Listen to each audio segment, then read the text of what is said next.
ना set and dictionary. Set and dictionary म्हणजे काय exactly.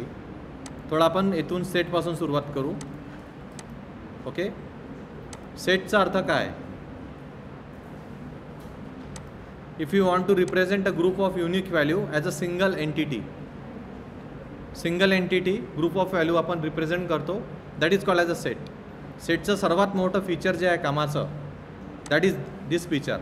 Duplicates are not allowed.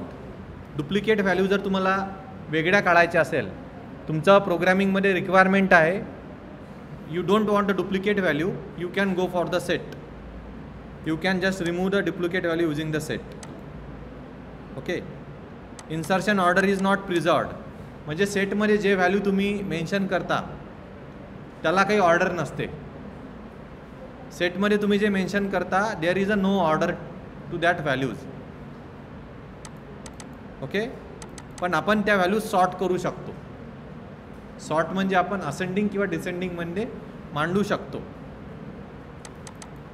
Okay, heterogeneous elements are allowed. Heterogeneous एलिमेंट्सचा अर्थ होते different object, different data type तुम्ही सेटमध्ये मेन्शन करू शकता. Then set objects are mutable, that is once we can create a set object, we can perform any changes in that object based on the requirement.